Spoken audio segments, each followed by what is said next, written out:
You're both awfully quiet. Why don't I start us off with an icebreaker? Much obliged. Have either of you ever had your portrait painted? If not, I'd be glad to help. That sounds like a lovely idea. You know how to paint, then? I dabble occasionally. He's an excellent painter. Tables, chairs, people, dragons, you name it. He'll paint it for you. I'm flattered. If I ever get the chance, I'd like to give it a try myself. I'll bear that in mind. Anyway, how about you, Durin? What sort of portrait would you prefer? Oh, I'd be fine with anything. Whatever style feels best to you. Very well. Then I'll play it by ear. You can replicate any style I want? I can try.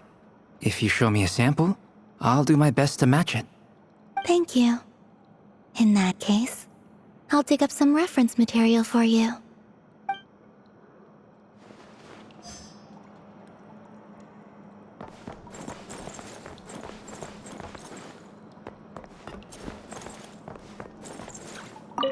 Truth be told, I can't remember the last time I was in a meeting with so many people. You're not alone there, my friend. The Lightkeepers also struggle to bring everyone together for a serious discussion. I don't doubt that. I've only ever met two Ratniki, one being you, and the other being that young guy, Itlua. Itlua is a good apple, I'll give him that. He's kind, honest, and regularly delivers supplies to my lighthouse. A true Ratnik to the core. In that sense, he puts me to shame. So you're what? A fake Ratnik? That's what it sounds like you're saying. But I get the feeling that's not quite what you meant.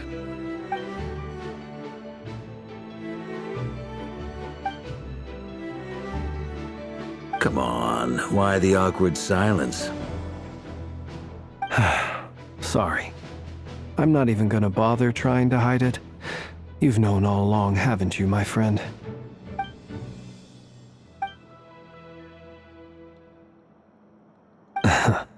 Now that was an awkward silence.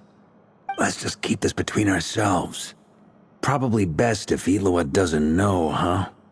That goes without saying. Gotta be careful what you share with youngsters, after all. Anyone else in the know? Let me guess. The Traveler and Paimon? It's dangerous being too sharp for one's own good, you know.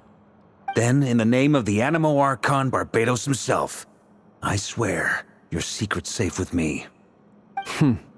When we went for drinks, you said that you and Barbados were practically best buds. In the light of that claim, do you really expect me to take your oath seriously? Of course. Just as long as you don't go spreading around the fact that I'm close with Barbados, all right? Fair enough, then. Nothing like a bit of mutual leverage to seal the bonds of friendship.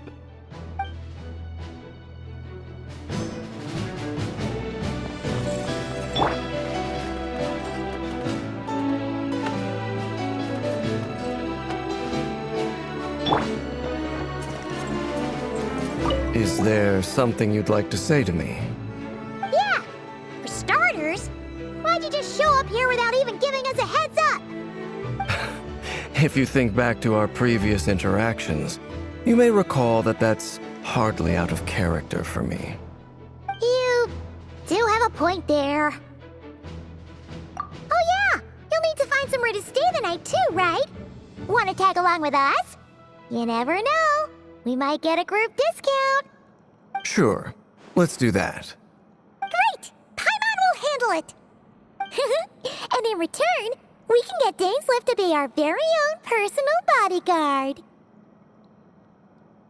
If that's what you had in mind, you should have said so sooner. I'd be happy to help. Oh, okay then. Paimon was only kidding, but good to know. Anyway, since we're all here together, we might as well watch each other's backs. That's just what friends do, right? Indeed. Thank you.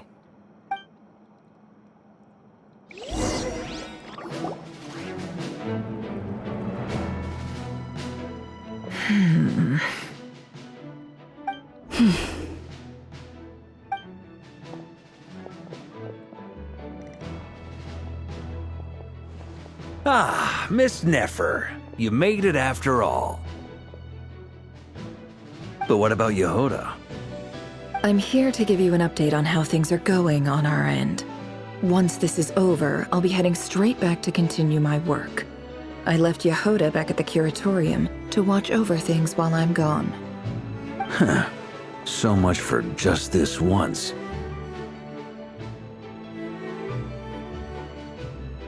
Shh! Not so loud! We're on a roll here. What if she remembers and suddenly decides to back out? Did you say something, Mr. Varka? Huh? I didn't say anything. Right, Flint's? Must have been a frog. They get so noisy around here at nighttime. It's like they're putting on a concert in the background. Anyway, before we begin, there's a few introductions to make. Let me start by saying that it's an honor to be speaking before so many distinguished colleagues and collaborators. First up, we have Miss Lauma. As Moon Chanter, she's the leader of the Frost Moon Scions, a local religious community in Nodcry. Then there's Miss Nefer, boss of the Curatorium of Secrets, an intel gatherer extraordinaire.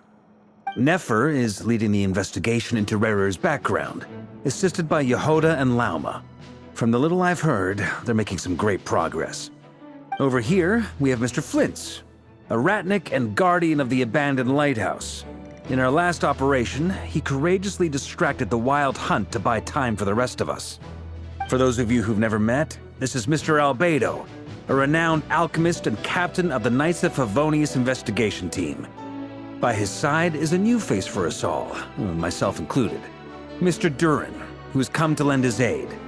Next up, we have the Moon Maiden and former Fatui Harbinger, Miss Columbina.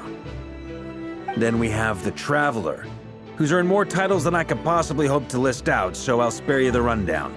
And Paimon, the ultimate travel companion and quite possibly the best guide in all of Tevat. Wow! That's a lot of people! Great turnout! Miss Nefer, it looks like you might have another job coming your way, so, congratulations on the booming business, I guess. You think I haven't got enough on my hands as it is? Who's looking for me now? That would be me, Miss Nefer. I have a commission for you. And you are? Who I am doesn't matter right now.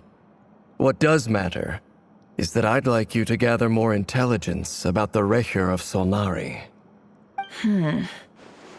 Well, it's not as if we never take on anonymous commissions, but in your case, I'll have to decline. I'm gonna take a wild guess and say your job's probably more hassle than it's worth. Something about you seems like bad news. It's my eyes, isn't it? Conrian, I assume. And what's with the mask? Are you trying to hide your identity? In any case, the fact that you're even still alive raises an awful lot of questions for me. My name is Dainsleif. And yes, I am from Conria. As I'm sure you're aware, the Recher of Solnari's real name is Rerir. He was once an acquaintance of mine. Really? Then you must have been quite an influential figure yourself. You flatter me, but none of that matters anymore. My point was simply to clarify why I have asked Miss Nefer to investigate Rerir's background.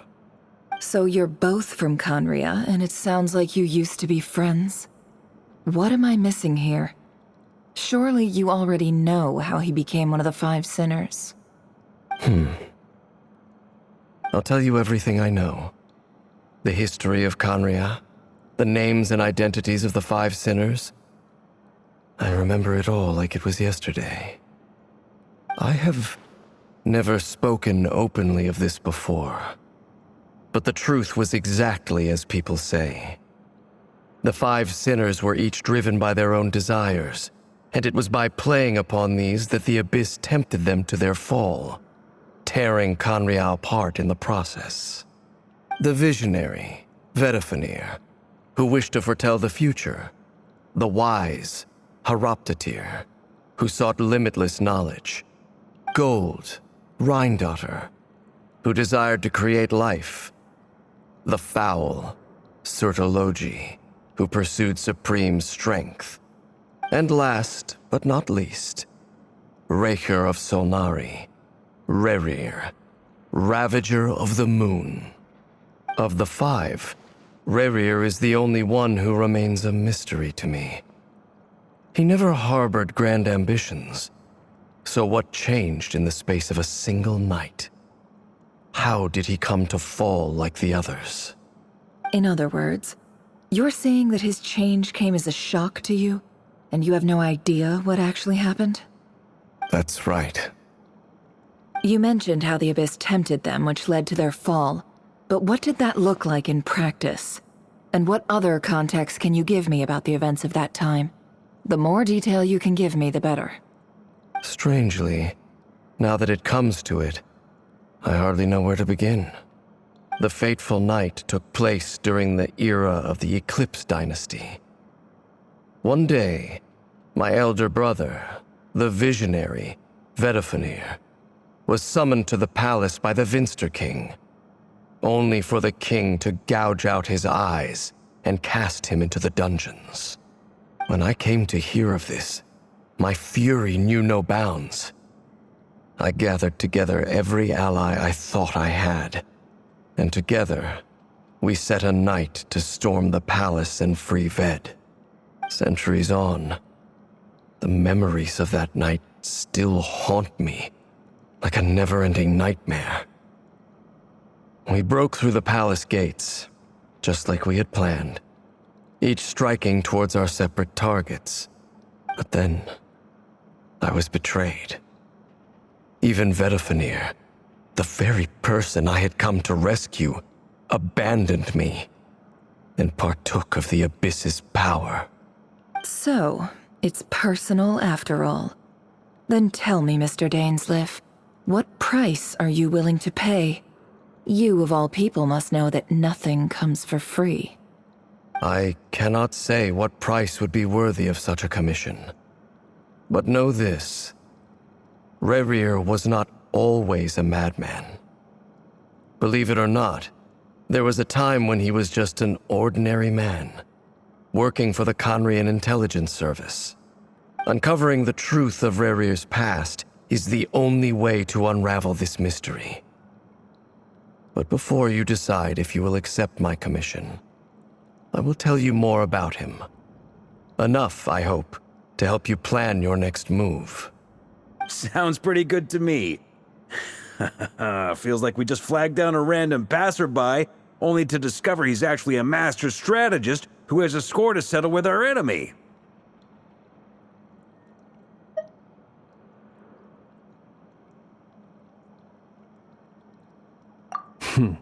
Can I borrow your halo? It could be useful in the lighthouse. Hey, enough with the wisecracks! Besides, isn't that lamp of yours bright enough already?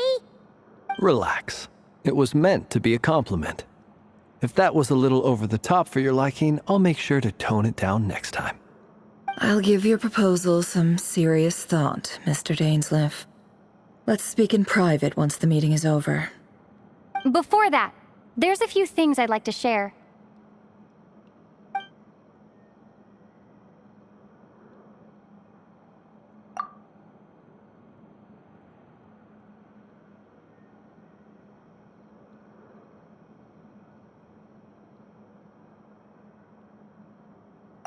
Now that we've united the hearts of the three moons, your power should be greatly enhanced. But it seems like that hasn't happened yet? I believe it will take a little longer. You've done so much for me, so I want to be completely honest with you all. Even though I'm doing a lot better now, the truth is, my recovery will likely be an ongoing process. From the moment I was born, my power has been slowly ebbing away. And that is because Tevat has never accepted me. Even with the moons united as one, it seems my rejection cannot be undone. So far, I have yet to find a solution. It may turn out to be a problem that will plague me until the day I finally leave this place behind. Even so, I will do everything in my power to help you drive out the Ray here of Solnari. As Arlecchino put it, this is not about chasing the spoils of victory. It's just a gesture of heartfelt gratitude. Kutar.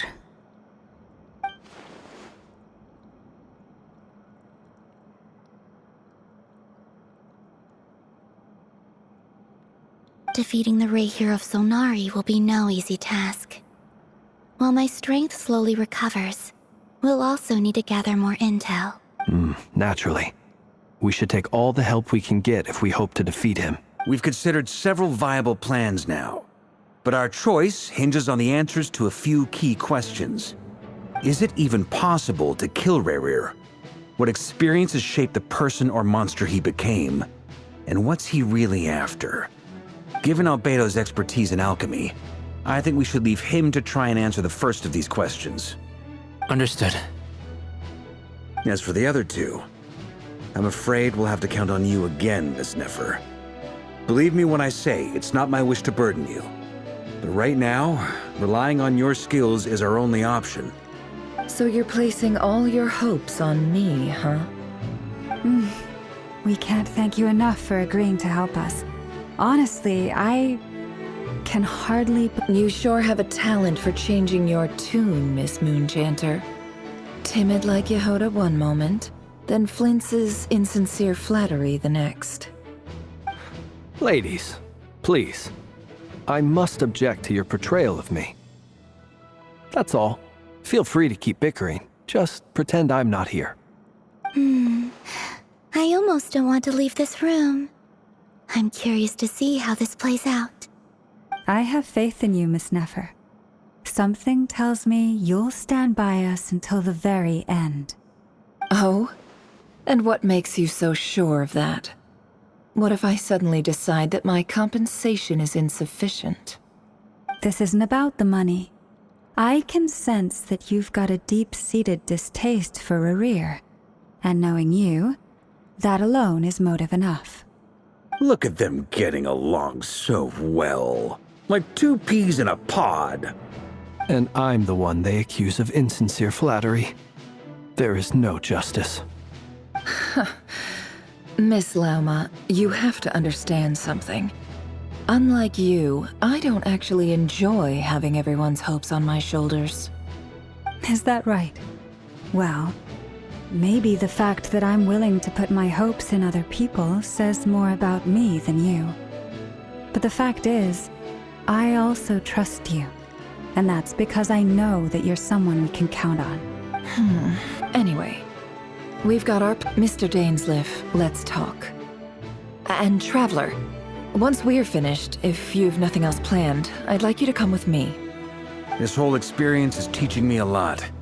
For instance, I now know that when other issues come up in the future, I'll have far more luck getting Lauma to convince Miss Nefer than trying to do it myself. Hate to say it, friend, but that's one of the funniest things I've heard in a while. Why? You think I've got it wrong? Quite the opposite. But what makes it so hilarious is how long it's taken you to realize.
Thank you for waiting.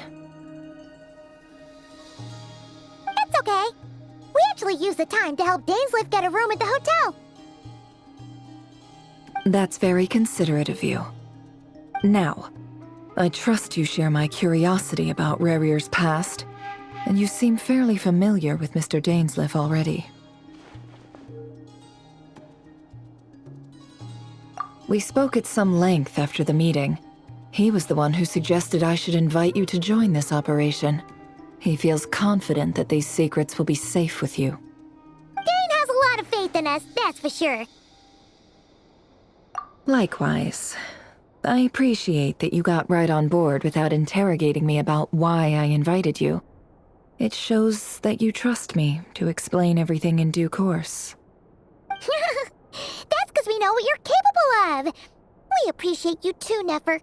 You might have been forced to help in the beginning, but this time... That's one way to put it. Another is this, that once a decision's been made, it's set in stone. After that, my only goal is to see it through. Alright, so here's how it is.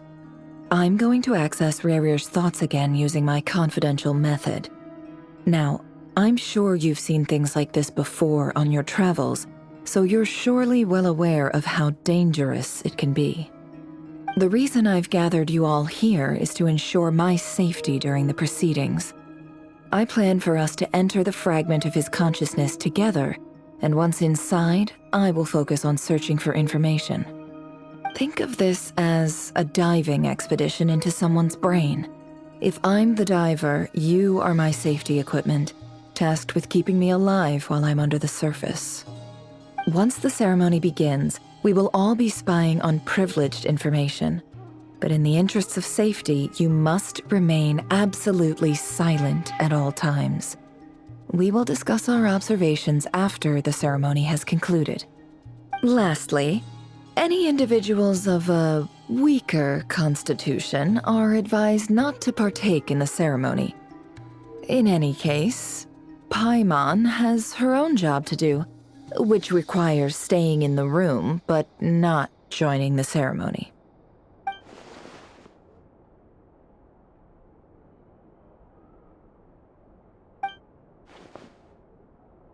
Well, good luck, everyone! Sounds like all Paimon can do is cross her fingers and root for you guys. There's a little more to it than that. I was being serious when I said you have a job to do. While the rest of us are inside Rarier's mind, it's imperative that we have a team member. In the event that something goes wrong, you will be our first responder. I don't anticipate any issues, but the extra level of safety will... I second that. This is a dangerous operation here, and you're our whole rescue team. That's pretty much... So, Paimon's like... the Good. Please, take...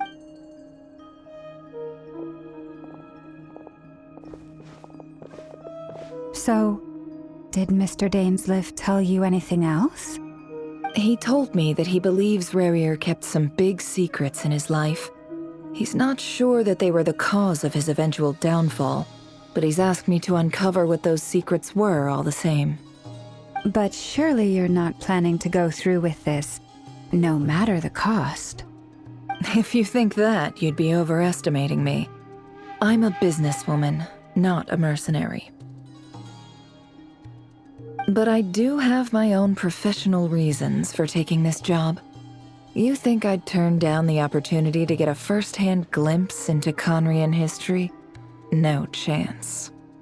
Well, as long as you don't let morbid curiosity get in the way of safety concerns, we're good. We'll do whatever we can to help you. You're such a killjoy.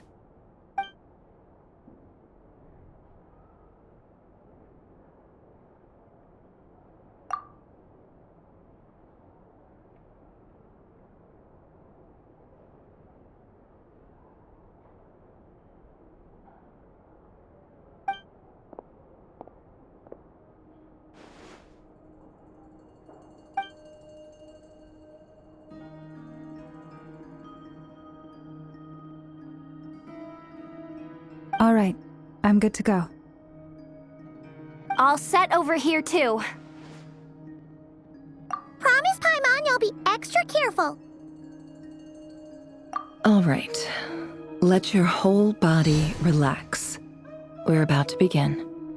Close your eyes.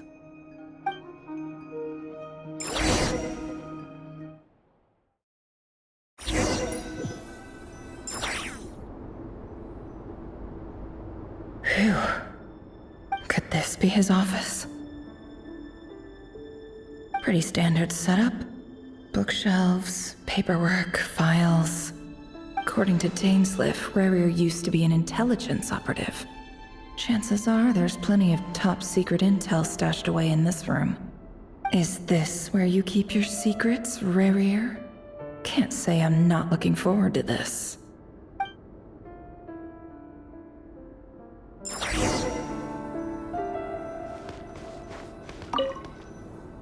A file tucked inside a folder. The title reads, Dear Breakfast Shop Owner. It's a list of names. But at this stage, I have no idea who any of them even are.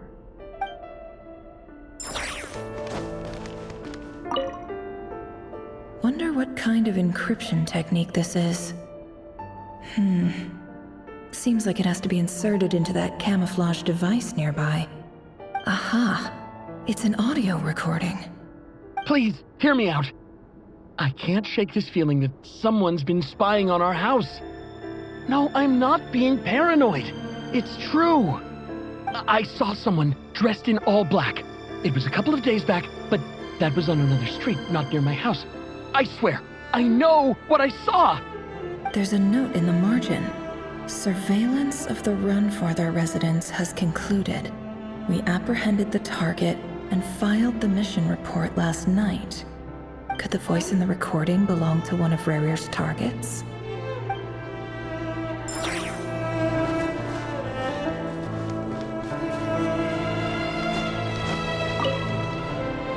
Bookshelves full of documents. Looks like these are all files, packed with the personal details of individual Conrians. The Crimson Moon dynasty preceded the eclipse. Since Rarier worked as a secret agent during the latter, it stands to reason that he was tasked with purging remnants of the old dynasty. Yep, lines up exactly with what Dainsliff told me.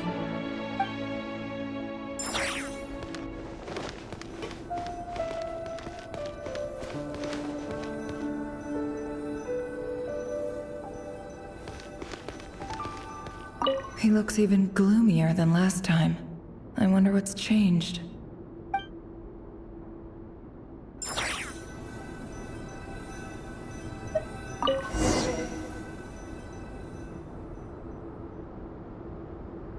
Today's files are in. Time to wade through them, just like usual.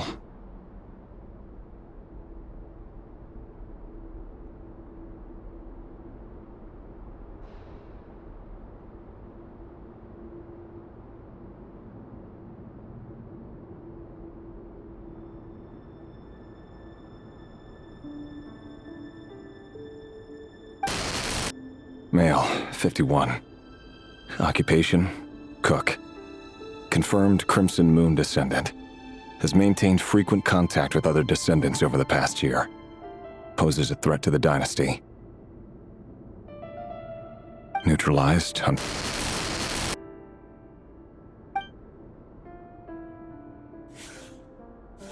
This one should be archived under purged targets.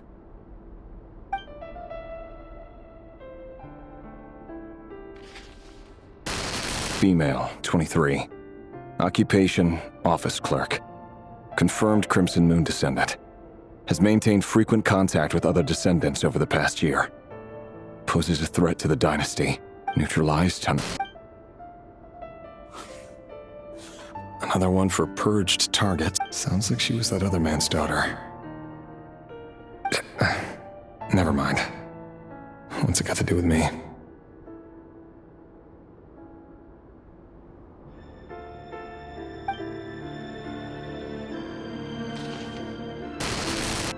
Male, 40. Occupation, teacher. Confirmed Crimson Moon descendant. Has been observed making contact with other descendants during the past year. Poses a threat to the dynasty. Neutralized on... Just another nobody for the archive. Come to think of it, I remember surveilling this man. A case like his never would have been considered a priority in the past. Huh. He barely even interacted with other Crimson Moon descendants.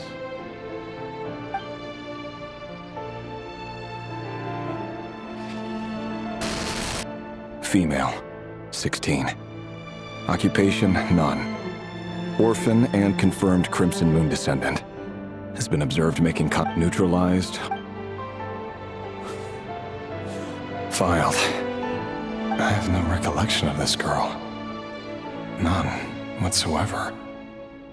She doesn't seem to be anyone important, but then again, how many of them?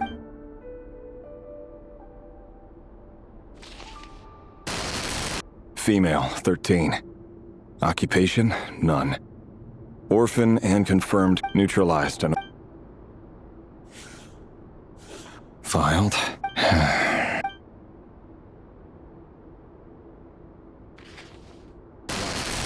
Male, 11. Occupation, none. Orphan and confirmed Crimson Moon descendant. Has not been observed making any contact with other descendants during the past year. Post neutralized and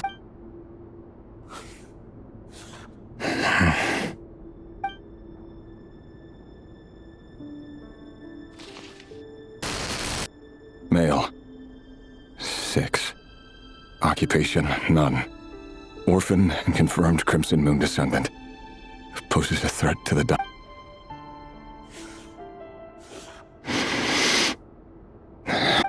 It's funny, isn't it? Your job is becoming both harder and easier at the same time, depending on how you look at it. Sooner or later, the Crimson Moon descendants will be completely wiped out. But as their numbers dwindle, they become harder and harder to track down. That's not how it is. Fortunately, however, most of the able-bodied adults have already been taken care of. The remaining weaklings will be increasingly easy to deal with. No! No. My job is to ensure the survival of the Eclipse Dynasty. And the only way to do that is by eliminating any and all potential threats. It's a perfectly legitimate line of work. Every single one of my colleagues can attest to my fairness. And if my friends were aware of the facts, I know they'd back me up too. Assuming, of course, that they were aware of all the facts. He looks even gloomier than...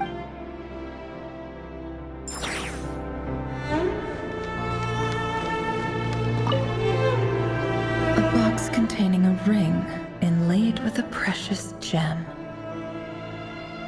Must be for his girlfriend.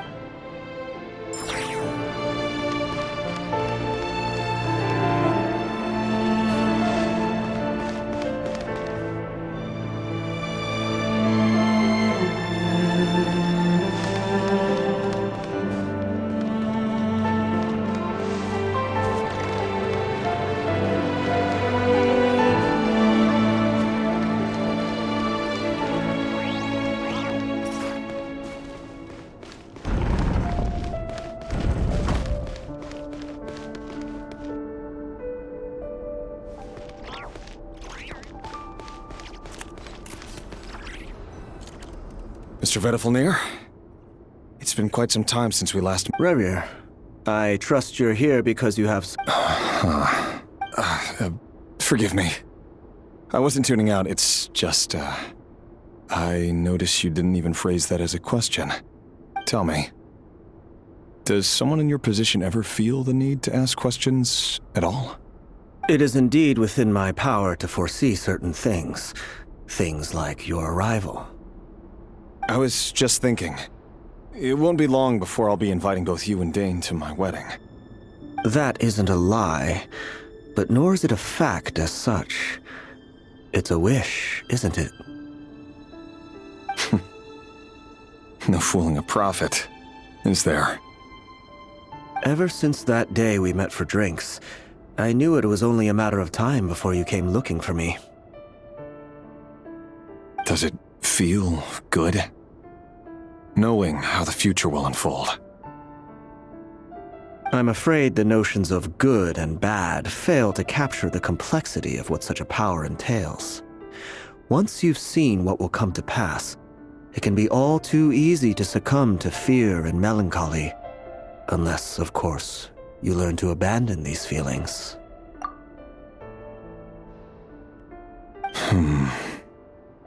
You fear my silence, and long to hear the words I left unspoken that day. That's right.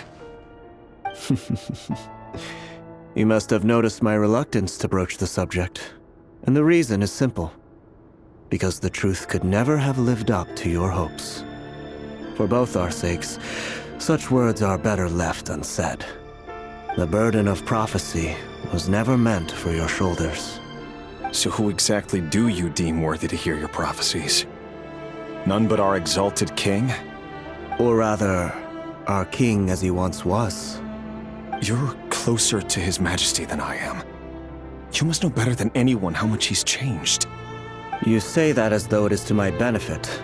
Yet precisely because of that, I dare not speak rashly. A king can turn out to be the most virtuous of rulers, or a tyrant more terrible than the most vicious of dragons. You are so wise and far-sighted, yet still you would have me live in fear of the unknown? You make a fair point. Especially given my silence alone was all it took to send you spiraling downwards. Very well then. Let me offer you some advice. And I say this not as a prophet or a visionary, but simply as the brother of your friend. For many reasons, there is very little chance of your marriage ending in happiness. If happiness is what you seek, you should find another fiancé.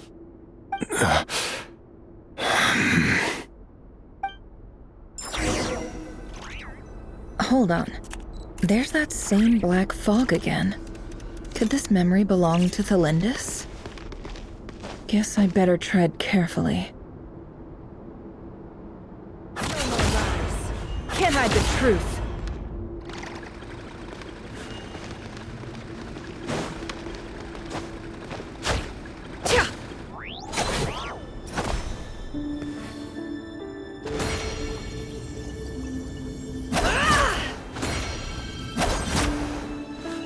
No more lies.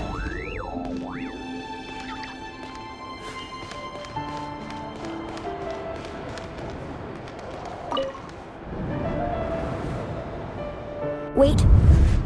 Hear me out. This time we finally got a clear look at his face and learned his true identity. His name is Rayrir, and he claims to be one of the king's guards. What did you say? A cruel irony, isn't it? The man you're set to marry leads a double life as a brutal executioner. Why are you telling me all of this now? Simple. It's because I want you to kill him. You are the only person he would never suspect. No, absolutely not. I would never dream of doing such a despicable thing. So you'll just stand by and watch him slaughter us to the last? Do not forget that the blood of the Crimson Moon flows in your veins too. The blood of the Crimson Moon? What does that matter now? The dynasty has long been dead and gone. You think that alone is reason enough for me to throw away everything I have? Why wouldn't it be? You two were once a child of the Crimson Moon, just like me. Don't tell me you've never felt so much as a flicker of fury for the way we were trampled into the dust. As long as you promise to abandon this pipe dream of restoring your dynasty, I can try to persuade him. Or have him persuade the Vinster King. Persuade the Vinster King? Do you even know why he's so obsessed with hunting us down? Why he keeps trying to force us to hand over our secrets? Over and over again? Or why we refuse to give up on restoring the dynasty? The Vinster King. A blind fool. his eyes clouded by powers from beyond this world. A petty little man with a miser's heart. And he dares to sit upon the throne? Mark my words. Sooner or later, Conria will fall. And it will be his doing. If you can't bring yourself to do it, so be it. Just you watch. It won't be long before calamity descends upon us all. The Rehir of Solnari. That really is quite a secret you've been keeping from me, Rerir. But who am I to talk? Am I really any better? I've kept my own past a secret this whole time, too. Love should be built on honesty. But ours was born from lies. And yet, is it really so wrong to hide things that would only make life harder? If we don't cover up the parts that no one else should see, how can we go on pretending to be normal? Vedifulnir must have known all this. And that's why he made his prophecy. In the end, nothing stays hidden forever.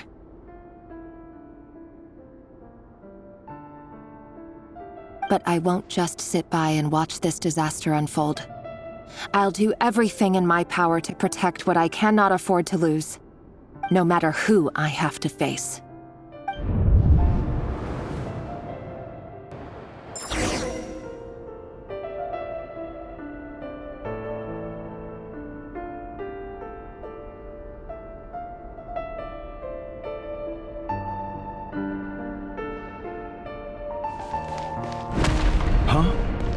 Was that Rerir who just walked past the window? Doesn't it give you the chills that he still takes the same road to work every day? As if nothing ever happened. Those people at the deli. Enough already. They're clearly pretty taken by their own disguises, so just smile and play along. Pull the rug from under beasts like that, and you risk having your throat torn out. Deli? Oh. They're talking about those people from the opposition. Right. I'd almost forgotten they used to run a deli. People of no consequence always vanish so easily. And no one even remembers them.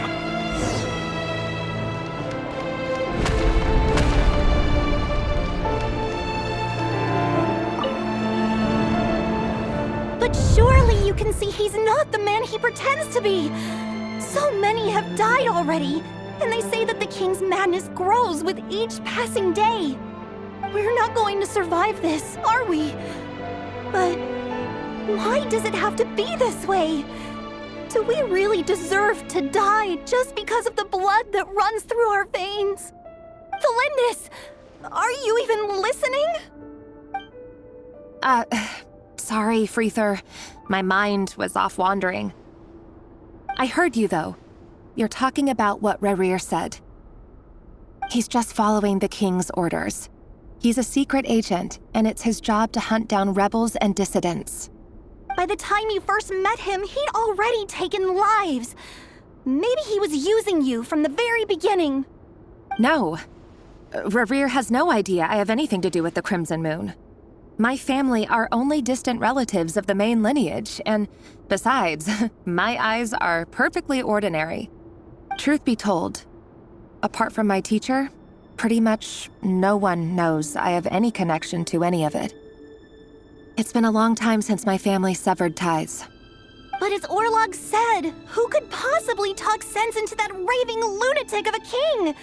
No one. I'll work something out. Trust me, I'm with you all. But for now, you need to keep yourselves hidden. Don't let anyone find you, anyone at all. Don't forget that Rerir is an Eclipse operative. You need to be extra careful when he's around. And when I am too. For now, don't come looking for me. And if anything happens to me, just act like we've never met.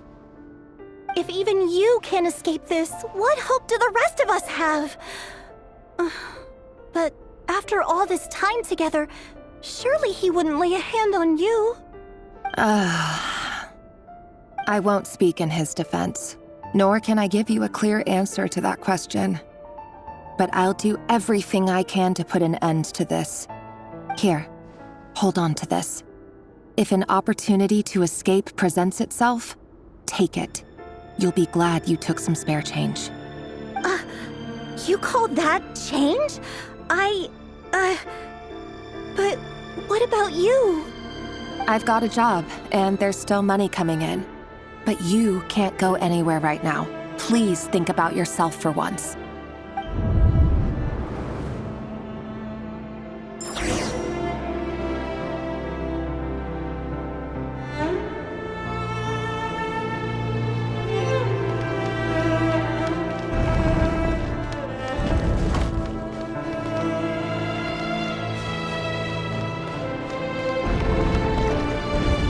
Another day, another round of assassination training. Training ground is just beyond this hidden passageway. When you kill a person, doesn't it bother you when you end up covered in their blood? Why would it? Aren't we all just walking blood bags? Well, not everyone is accustomed to hunting down others like prey.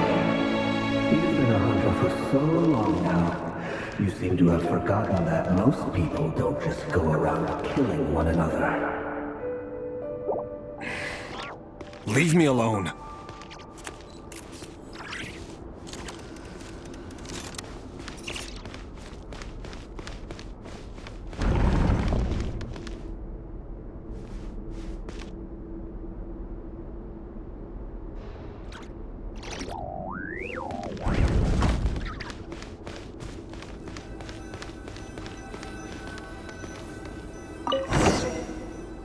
It all adds up. Make sure you have a firm grip on the handle. Then choose your angle well. Keep your movements light and brisk. And the prey won't sense a thing. I doubt that. I'll bet no one's ever died a quiet death at your hands. I work clean. No traces.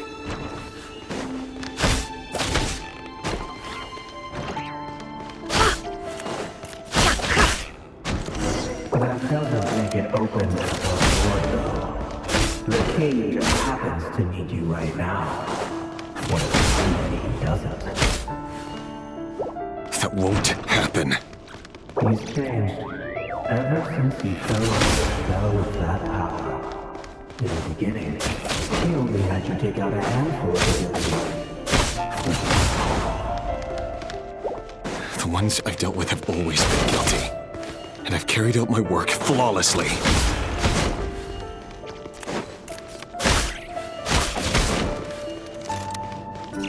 It all adds up.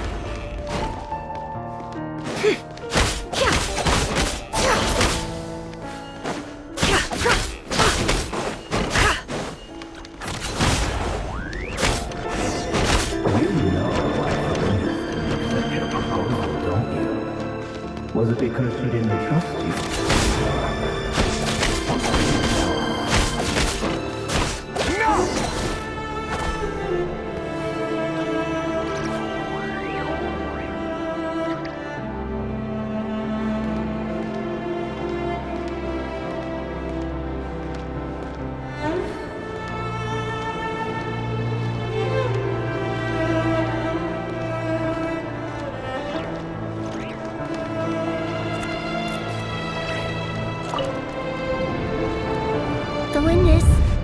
Do you still remember Orlog?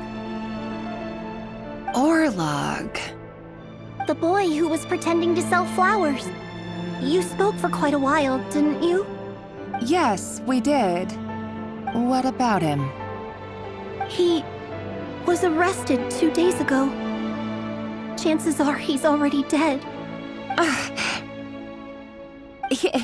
He... I just don't get it! After everything he's done, why do you still stand by him? Or does it mean nothing to you that people keep dying? No, that's not... Just hear me out. I need to go now, Thelindis. They're looking for us. You take care too. If you ever need a place to hide, come find us.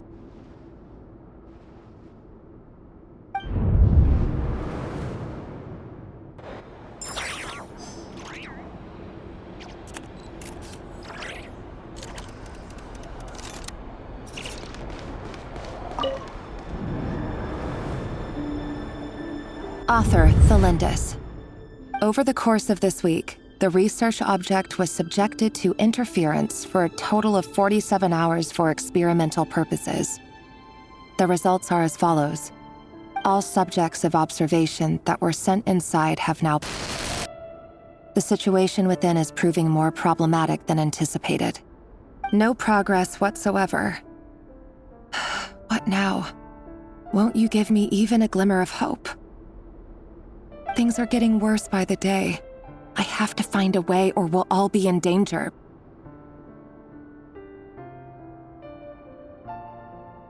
But I... If all this research comes to nothing, what then?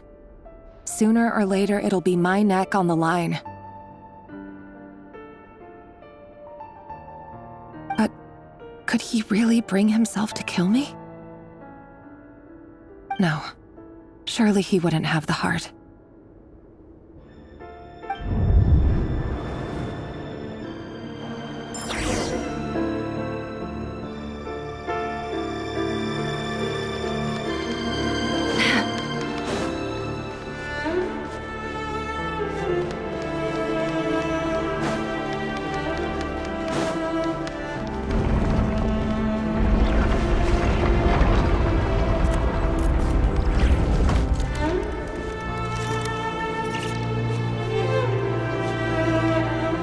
Why won't you just let us go?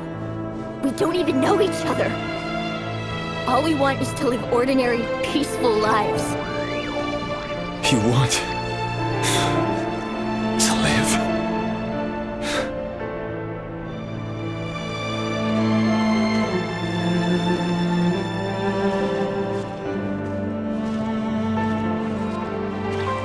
Yes. I just want to go on living. Is that really such an unforgivable crime?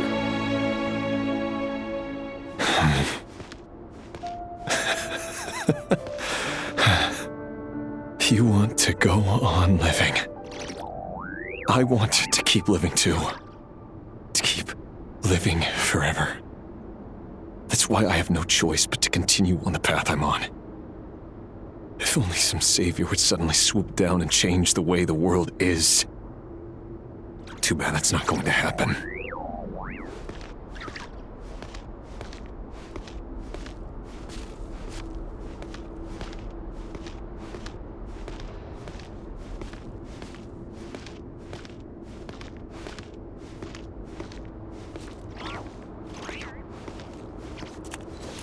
Imagine that.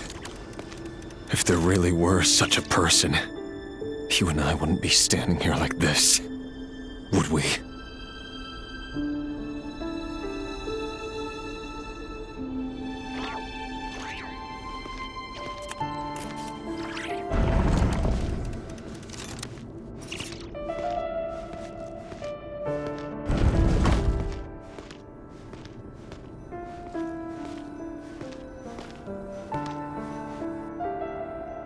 Today's files are in.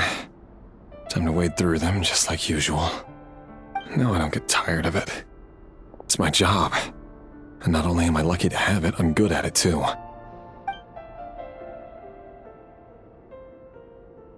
Huh. Wait. That's... Thelindis?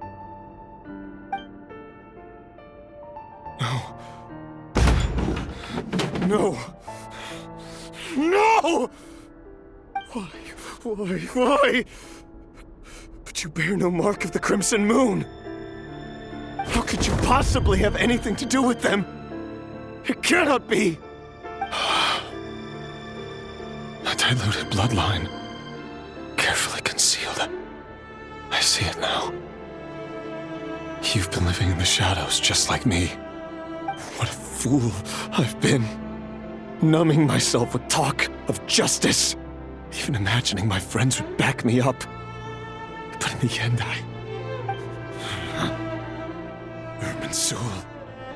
Finster King! How far are you going to take this? From the direct bloodline to secondary offshoots? And then what? Today it's the descendants of the Crimson Moon. Who will it be tomorrow? Will you not rest until everyone down here is dead? No. This cannot go on. This is where it ends.